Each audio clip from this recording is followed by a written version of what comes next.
All right, so Trish and John, thanks for coming on.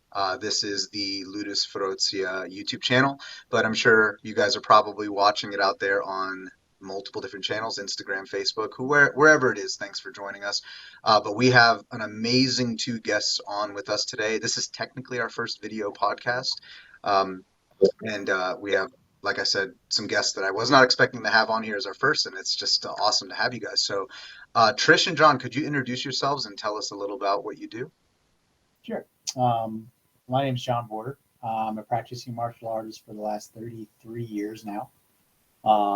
Black belts in multiple systems and trained in God knows how many other systems.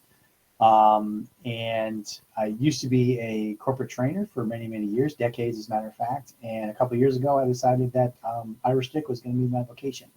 We kind of came across that, which we'll get into it. But we also teach women's self-defense classes, knife, gun, that kind of stuff as well. So, but yeah, that's me pretty much in a nutshell. So I haven't been training quite as long as John has. I've been doing it for about 15 years. I started out with our empty hand martial arts, which we can go into at some point if we like. But empty hand martial arts with John as my instructor.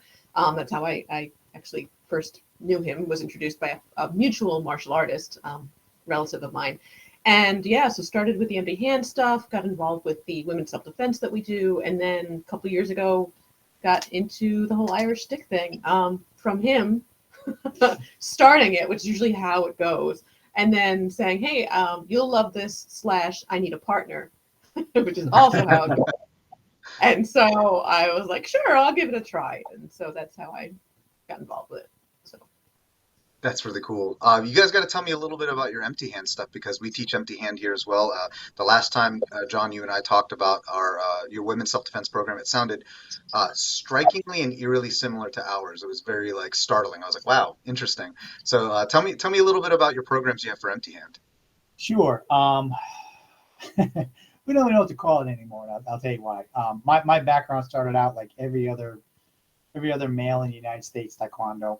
You know what I mean? And from there, my instructor also had a really good hapkido program. I was never naturally flexible, so I kind of gravitated towards the joint locking stuff. So ended up getting black belts in both hapkido and taekwondo.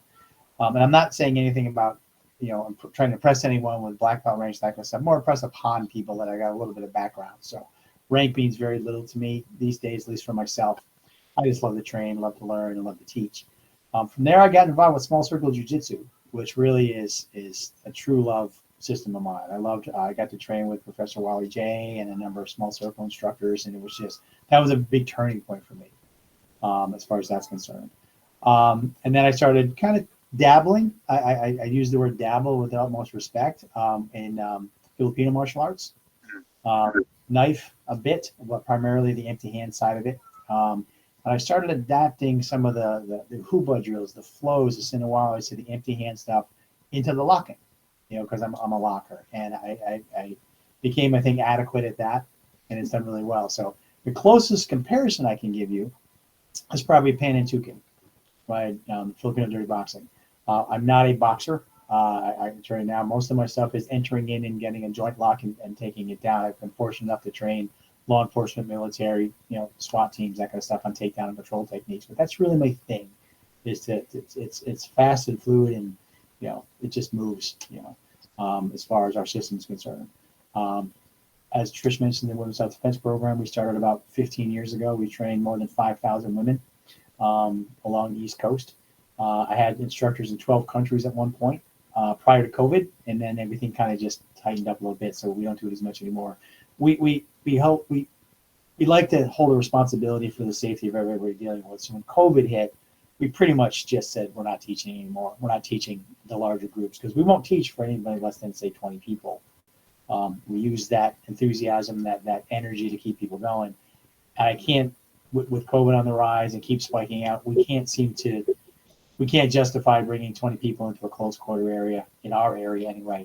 And doing that. We just don't want to do that. So we're going to relaunch again in 2024. We're watching the numbers, but it's been a great program from Women's Self-Defense Program. So I also teach a little bit of knife, a little bit of tomahawk. My latest incursion into knife is the Piper system. I'm training with remarkable instructor. His name's Dean Franco. Many people that hear from field martial artists, you might know who he is. And it's just, when I first started training it was so different than what I did. Yeah. I was like, I don't know about this. It's great. No, I don't know if I'm a Piper guy. But as I've gotten into it and I've dealt with it more, I'm falling in love with it. It's just a great, great system with a lot of very, very interesting principles and concepts. So that's my latest for it. So between Irish stick and Piper and doing our hand-to-hand stuff, it keeps us pretty busy. So. That's cool. Yeah, Piper is very very interesting. So your background is a very similar trajectory that I started in because I was Taekwondo into Hapkido as well. Like most people, got into the joint manipulation thing, moved on to BJJ later on. I did get into boxing. Boxing is like a huge fundamental, and then a little bit of wrestling, but I was not in it in high school, and the prime conditioning typically happens, got into I'm Filipino, so and I live in a really big Filipino area. So Filipino knife fighting is kind of a big, easy to find thing here in Cali and Arnis and Eskrima. I never got to do Piper, but I know of Piper, and I've practiced some of their what I would call like their street techniques, the weird ways of hiding the knife and all of that. But that's such an interesting system, that the Piper system. I didn't know you trained in it. That's so cool. Yeah, yeah. In fact, I'm going for my level 2 here soon. There's basically, I think, 4 levels at this point. So kind of excited about it. All through level 1, I talked myself into continuing to train because it was so different. Yeah. But then it started to gel. Then it started to come out. Then I started getting it. And it's just a wonderful, very close quarter for people that don't know Piper. It's a close quarter knife system based out of South Africa. Yeah. Yeah, and it's based on criminal element of South Africa. Yes. But Dean's a great structure. We adopt the tactics, but we don't adapt the criminality. So what happens is in the old days Piper was out. Dean's like, no, just do what you need to do to get out of there, kind of thing. But some of the body mechanics and the principles and the movements, I'm really impressed by it. So if anybody out there ever trains in it, give it a shot. That first month or two, you're gonna be like, what am I doing? But when you start to become creative and you start to be able to do your own thing and find your own place within the system, it's a beautiful, beautiful system to train in. It really is. That's cool. That's cool. Trish, do you do any of the knife stuff too, or is it just the empty hand? I do. I don't train in Piper. He hasn't quite dragged me into that yet, but everything else that we've done. I mean, I've done the FMA stuff with him. We've trained.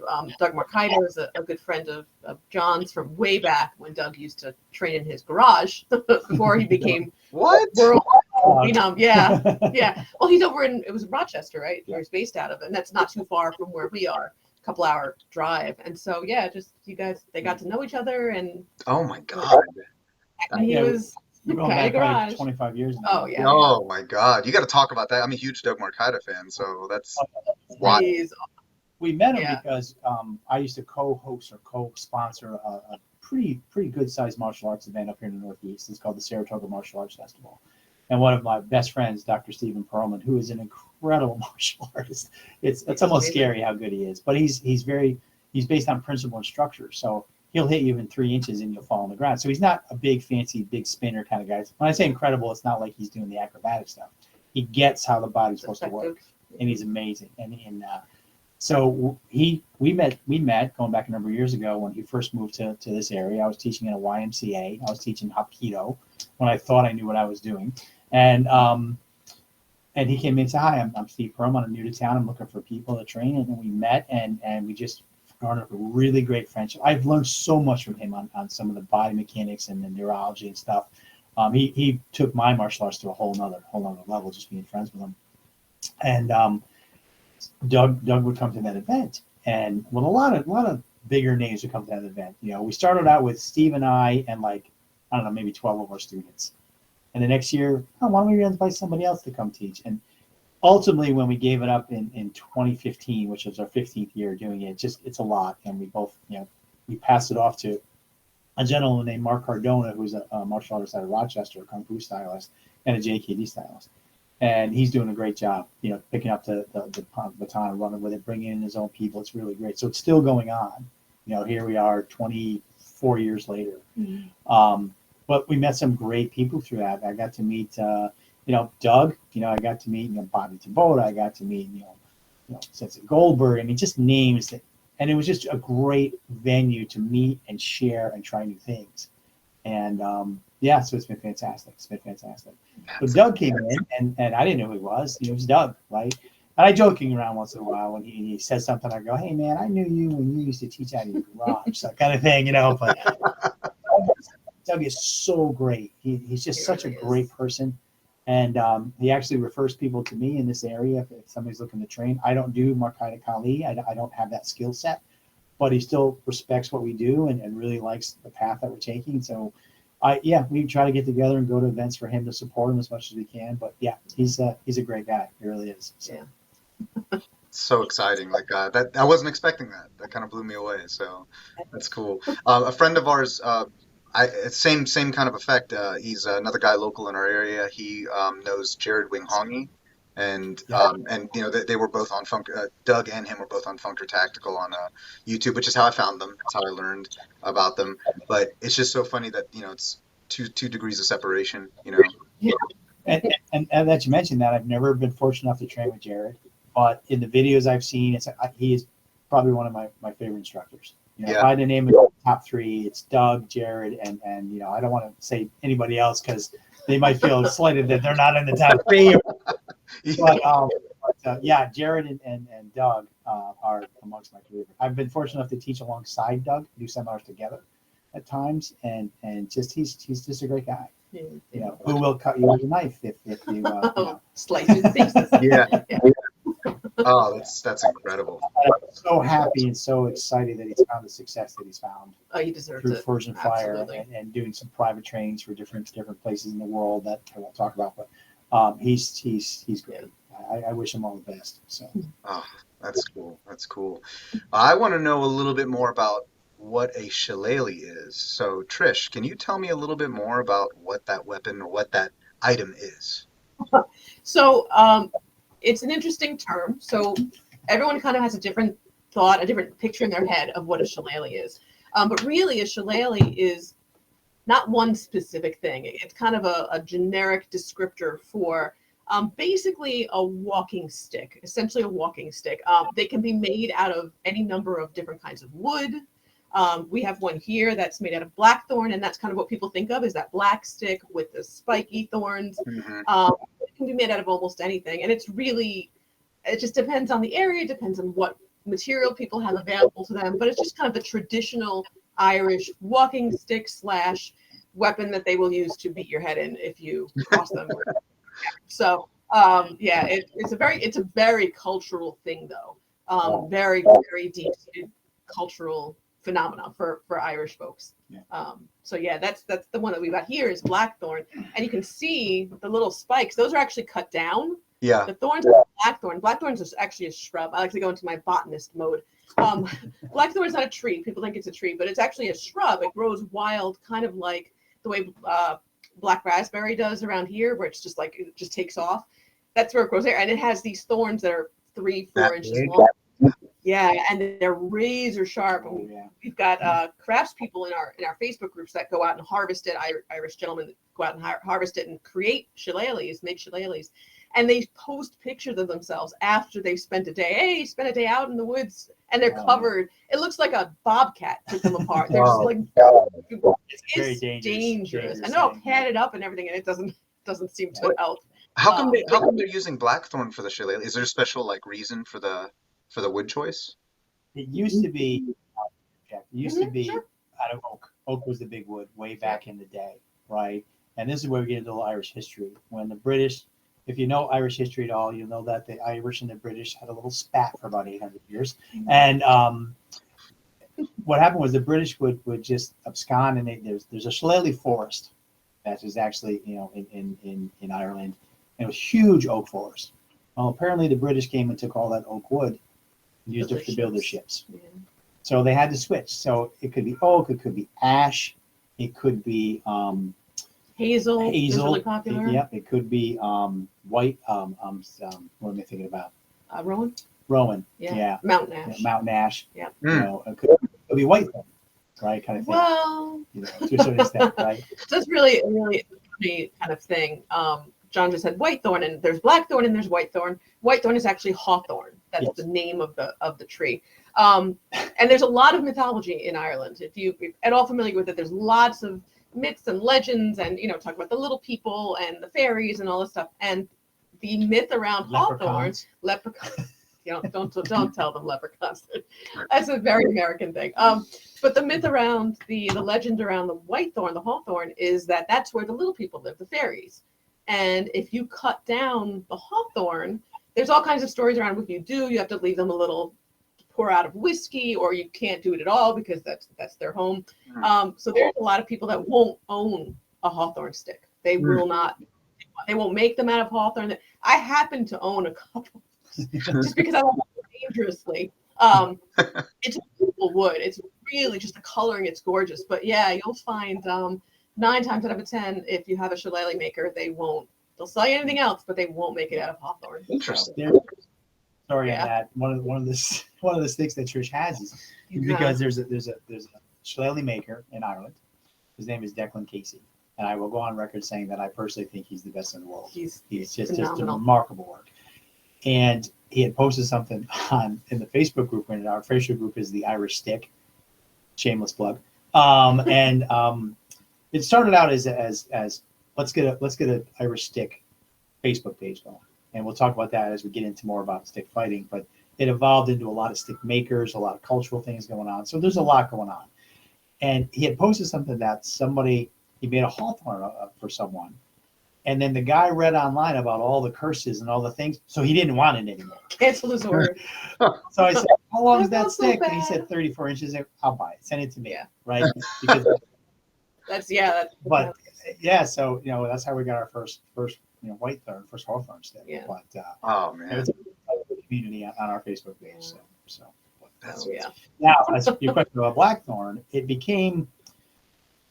Well, I don't want to say a touristy thing. Okay, it became the norm, right, to use blackthorn. It's a very, very strong wood, intensely strong wood. It's very compact. It grows perfectly. The knob is really part of the root ball in many, many cases, so it packs a wallop. And it just became tradition that most people that they shillelagh think blackthorn. Yeah.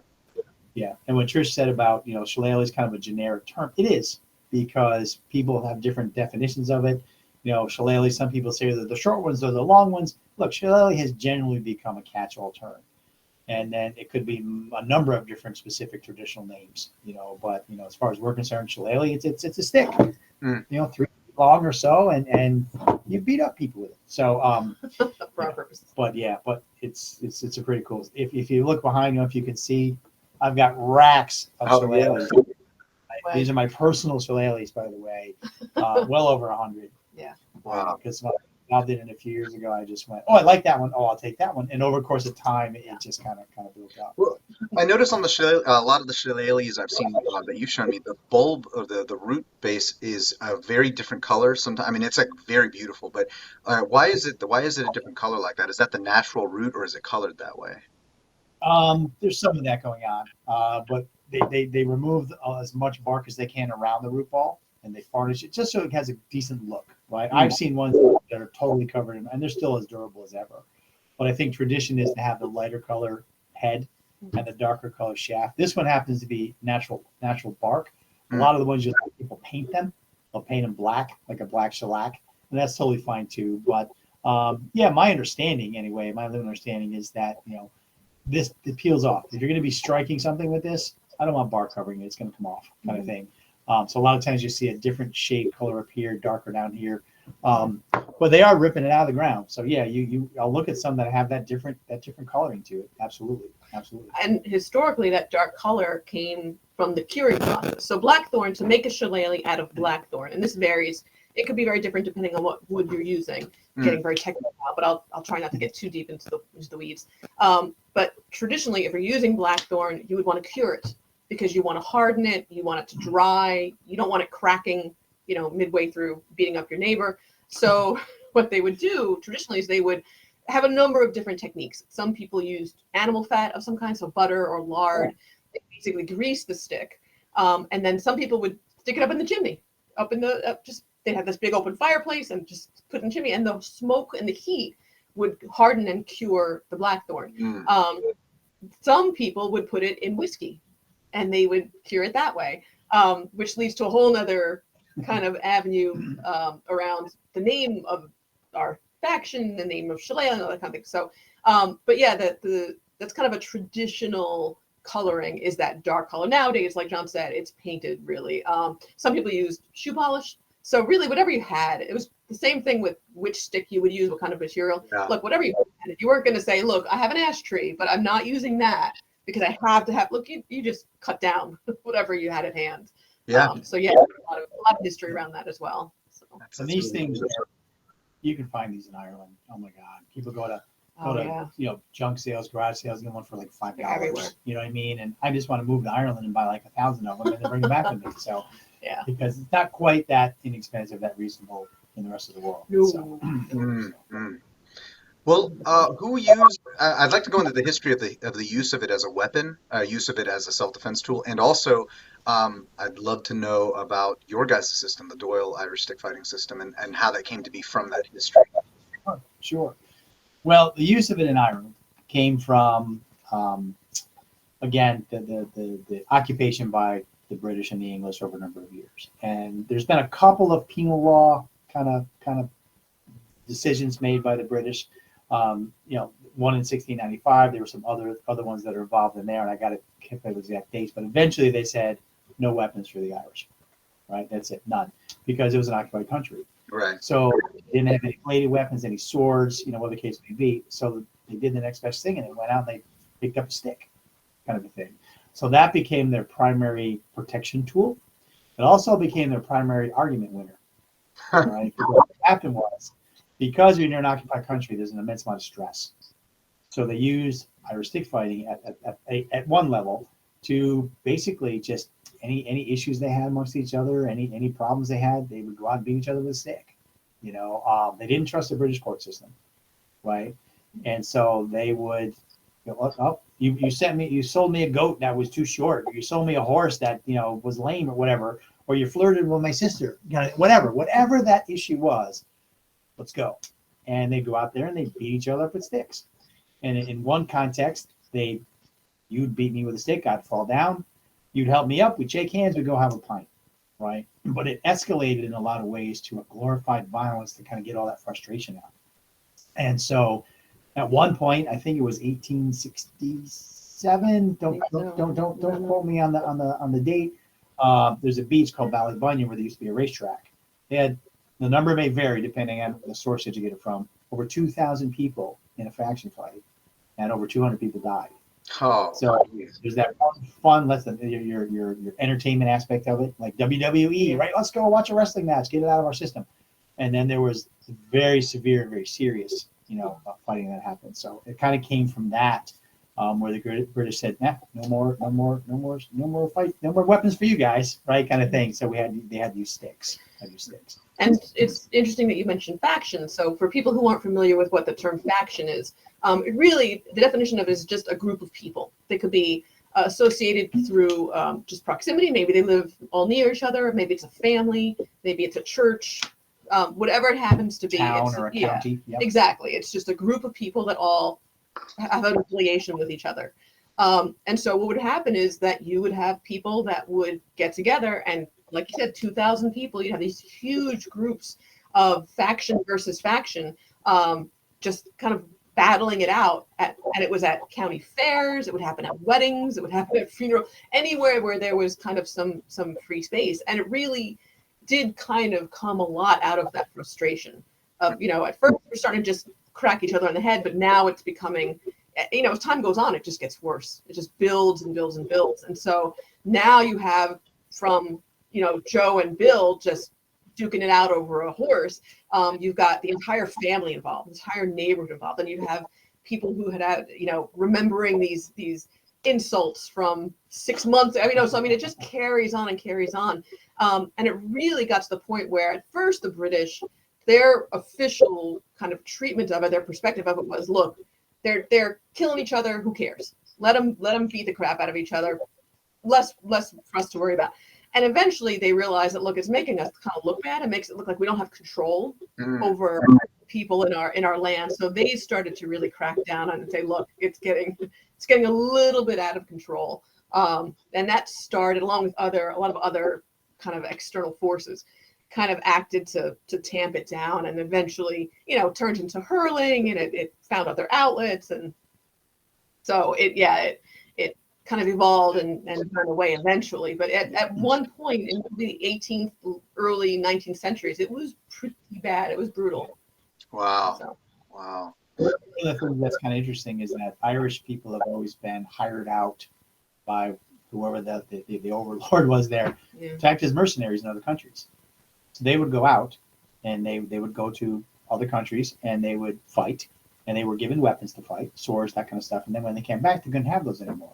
So a lot of head schools opened up, right, where they would take their sword skills and adopt it to shillelagh fighting, stick fighting. So that that's also leads to that competition, that kind of thing. So yeah, it's an immensely interesting history. It really is. I have to start doing some lectures to some local libraries here in the next month or so with a presentation and stuff, and I can't even scratch the surface.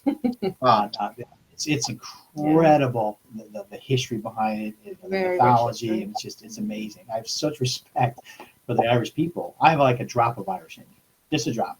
If you cut me, I'm not Irish anymore, right? So kind of thing. But it's just incredible what they've been through and how they've managed to adapt, have that spirit. Survive, thrive. Yeah. Yeah, or fighting an oppressive regime that's, keeping them down, kind of thing. I mean, that's been their history. Everybody knows that, for them. So, no, I mean, so where does the Doyle Irish stick fighting system come into play with this history? Well, back in the early 1800s, let's keep in mind that every family, not every, but families were involved, that kind of stuff. And all Irish stick fighting started out as one hand, right? Everybody just grabbed a stick and started whaling each other. Sometime in the 1800s, we're not exactly sure when or who, one of the Doyle descendants, who was actually a pugilist, realized that, geez, if I hold up two hands and I'm a boxer, I have a lot more control over the stick. I can get really on the inside of all this, and it can protect the people behind me. I don't want to be sitting here going, faction fight, rah, boom. Oh, sorry, Cousin O'Malley. You don't want to do that, right? So it transitioned over a little bit of time to more of a boxing based. So instead of holding a stick this way, they would hold it this way, and they start boxing with it and get close to the inside. And my understanding is it got so effective that it really had a major effect on Irish stick fighting. They got so effective that everybody back then had illegal whiskey stills. Well, they're whiskey stills until the British made them illegal, and so other whiskey still owners would try to destroy the whiskey stills, or the British, my understanding is, would try to destroy whiskey stills because they wanted to sell their own stuff, right? And my understanding, based on what the history I know, is that the Doyle family got such a reputation for being such great stick fighters, and it definitely had to go back to their methodology. Not taking anything away from other stick fighters. Mm-hmm. That's like saying, well, who's a better athlete, a basketball player or a baseball player? Mm-hmm. You really can't, right? Mm-hmm. But they got so good at what they do that they would hire people that do the two-hand system, the Doyle family, to protect the whiskey stills against anybody else. So they really started, I'd say, the mid-1800s, really gleaning a reputation. Even though it went back, 1700s, 1800s, that's when things really started to kind of shine through, is my understanding. Mm-hmm. And it only passed father to son, father to son, father to son for generations. And Greg Doyle, all right, who is Glenn Doyle. Glenn's the patriarch of the system, I like to call him. His father, Glenn, also happens to be, I think, a 5-time world kung fu champion out of Canada. I mean, this guy is, you watch him move, it's unbelievable. His father, Greg, was teaching him. He started teaching Glenn at the age of 4. So he taught him how to box, right, starting at the age of 4. And when he was 7, he threw him a stick. So let's try with this now. And my understanding that Greg was a brilliant guy. He was a steel worker, all right, originally from Canada, but he used to travel down and work the heights and stuff. But a real tough guy. And so he was very tough on Glenn and putting him through the paces. But it helped Glenn kind of form into one of the best stick fighters. Oh, my God, just great. It's amazing to watch. And Glenn is amazing. It really is. Greg, unfortunately, and actually yesterday was Greg Doyle's birthday, so happy birthday, Mr. Doyle. Passed away in the late 90s. And Glenn had asked him for many years, and please understand, I'm paraphrasing what I know. It may not be 1,000% accurate, so I apologize to Glenn Doyle if I'm saying anything wrong. And basically on his deathbed, they had some final conversations, and he's been saying for years, Dad, you gotta let me help. You gotta let me teach this stuff. Glenn has no kids. He has no kids. Yeah. If I go out and get hit by a bus, it's done. And one of the final conversations they had was Glenn giving him cautiously his permission to teach it. So through the late 90s and into the 2000s and into 2010s, Glenn started kind of getting out there and showing the system and teaching the system, doing that kind of stuff. It was still kind of a little bit close to the vest, right? But just really getting out there and getting that system out there. And then a few years ago when we got involved, Glenn had kind of semi-retired, and there was kind of a little bit of a gap there. And our instructor was Bernie Letty out of Leitrim, Ireland.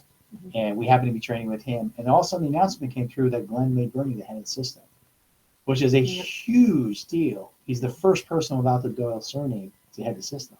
And he was already our instructor, so we're like, yes, right, kind of thing. So it was great. Very proud. Bernie is awesome. Bernie's awesome. We do a lot of Zoom training. He's come over here a couple times. We plan on going over there coming up soon.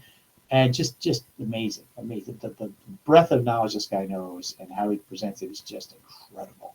So he started to develop a really nice network of instructors. I'm going to guess he's probably got 20 to 25 instructors over in Europe, right? We've got, I think, 5 instructors over here now, certified instructors. You, me, Brian Purdy, who's a phenomenal stick fighter out of Florida. TJ Medlin, who's also a stick maker. He's in, I believe, Ohio. And then Koo is in Baltimore, Maryland. Right? So, I believe he is. And then we drive it up through. We're developing more coaches. And with my goal, our goal, is to just grow the system, spread the system. We got involved. We realized there was not a social media footprint for that. I was really stopping to think that for generations they kept it close to the vest. So we're like, let's start a Facebook page. Let's build some websites, right? And now our Facebook page, they're not all Doyle people. It's Irish Stick, anything related, has 15,000 people on it. Oh, wow. And so it's really kind of helped get to the forefront. And then when you have incredible instructors like Brian, Tom Moore is another really, really good instructor. He trained under Glenn Doyle before he retired. Just phenomenal. Marty Seck, I think, is in Ohio as well. So there's a couple of what I call first generation instructors out there. In Jersey, there's Jack Perrell, who I've heard great things about. I've never had the privilege of meeting him yet, but that'll be coming soon. So there's a handful of instructors from that first generation, and then there's a bunch of us under Bernie, like Brian and Koo and stuff like that.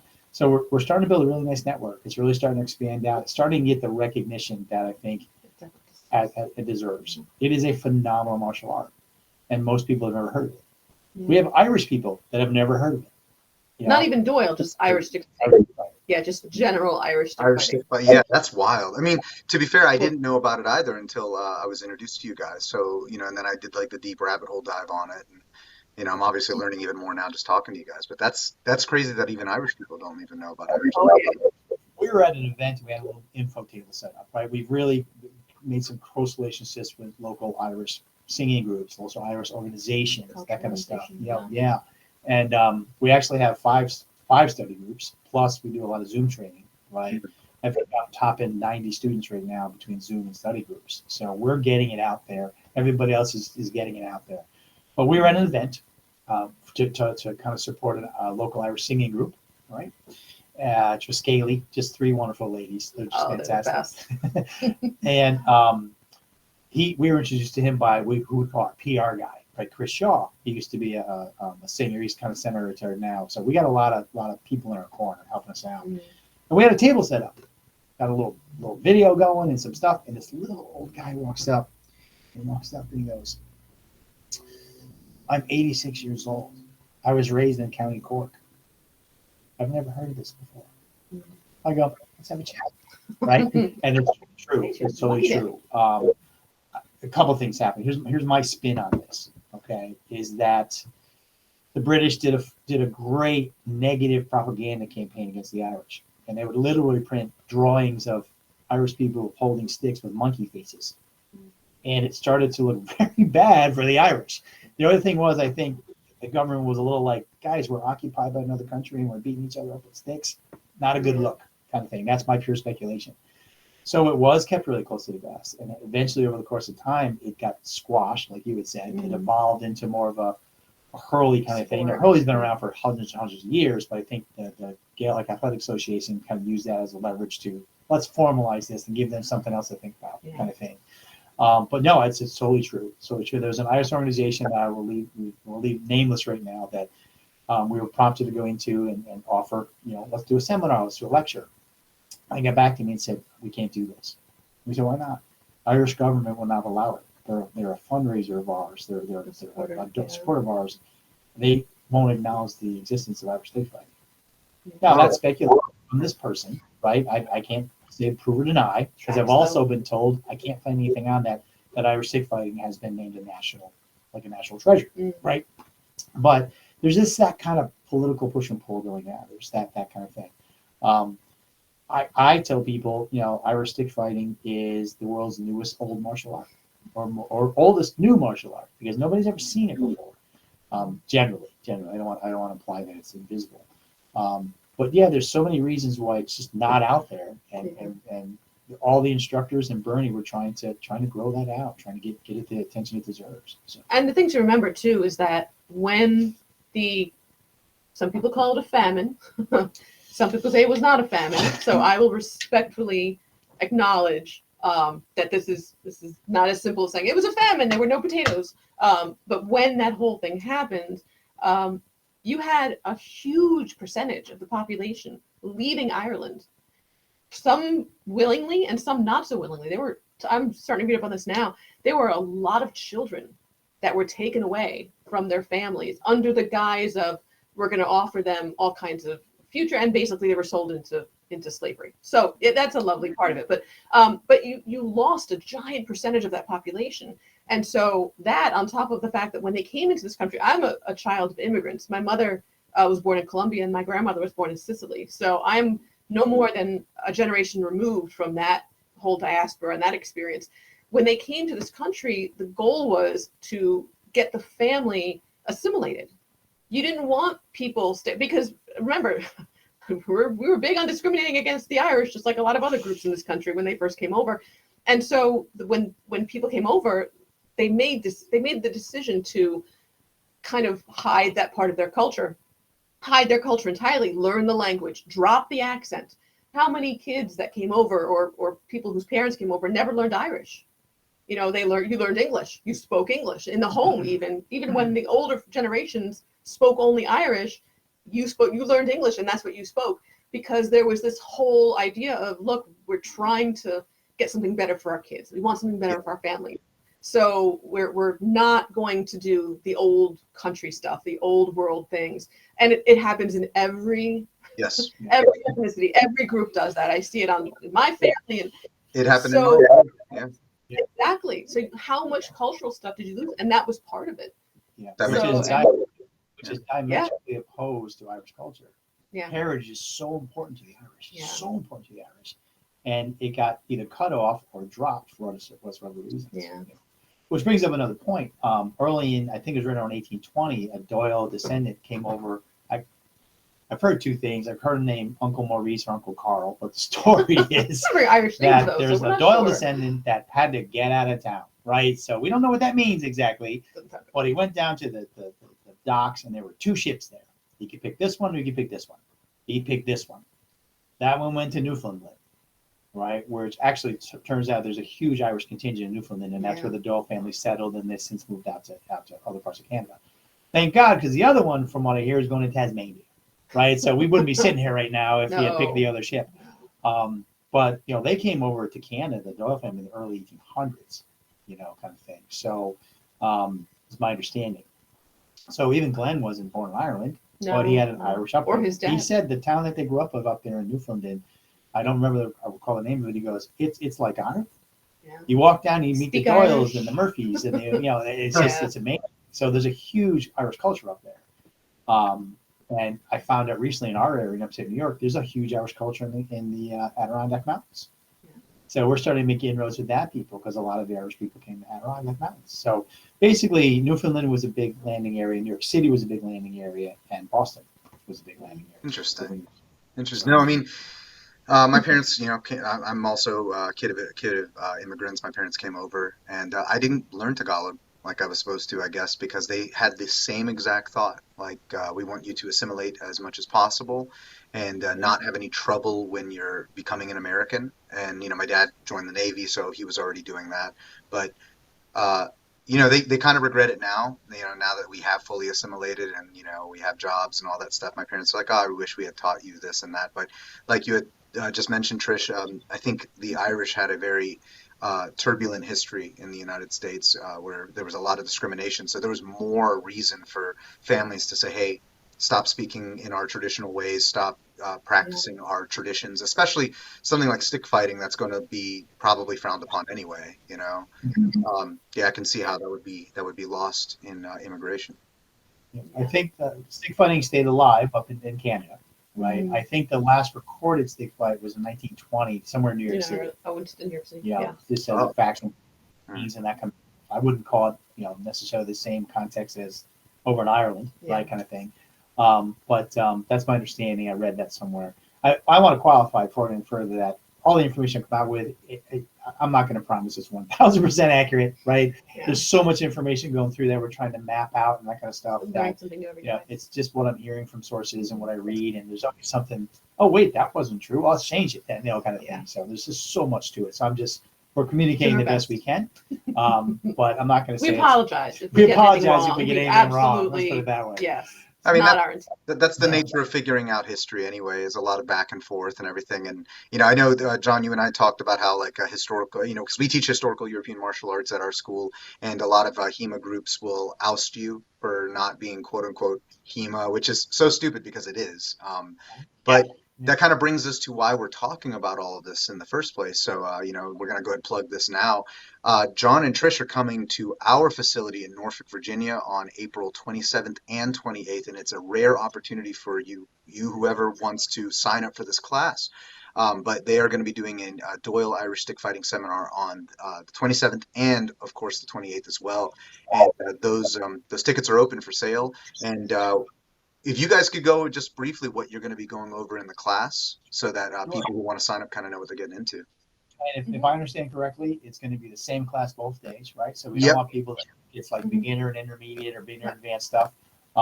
So if you can't make it on Saturday, come on Sunday or vice versa, right? Which is a great approach. Thank you, Kai, for of course.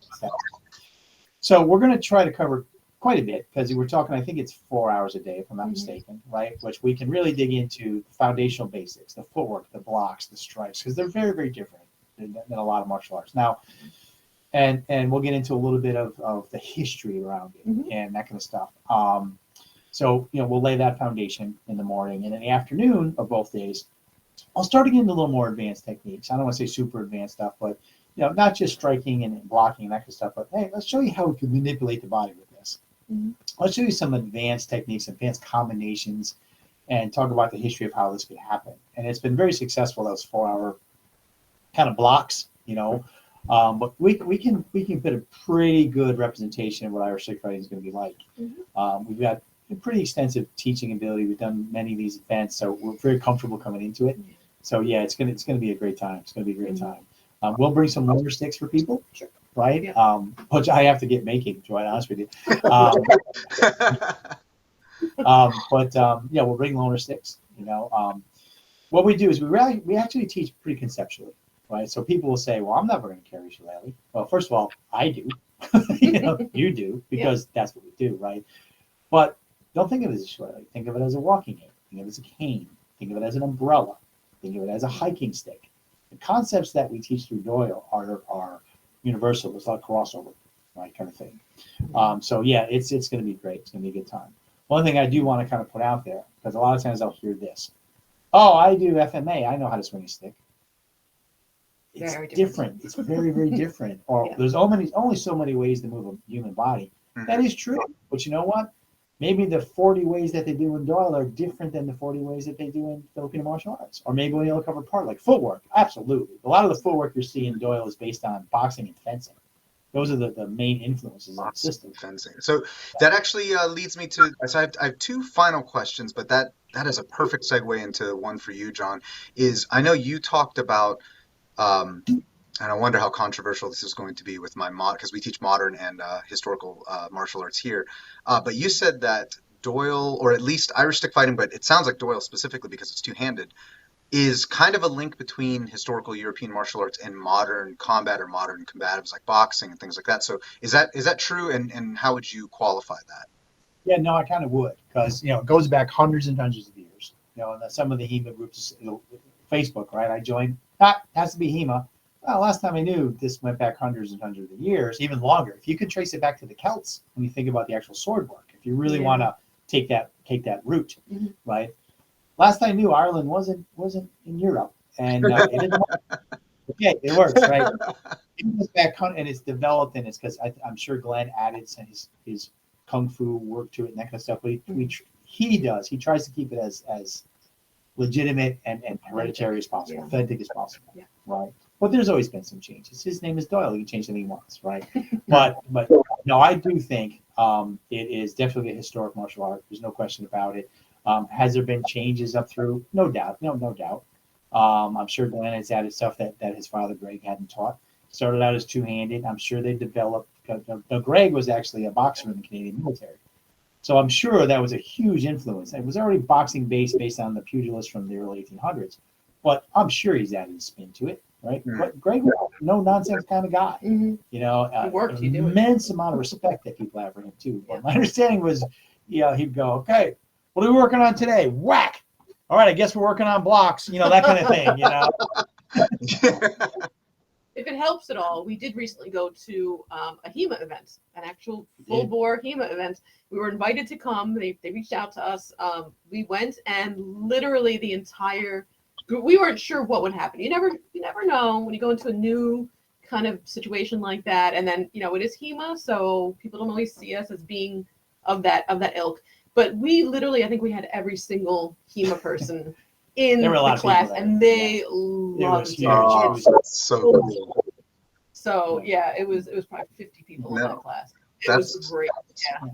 Well, I do think historic Irish stuff can translate into modern application. Absolutely, absolutely.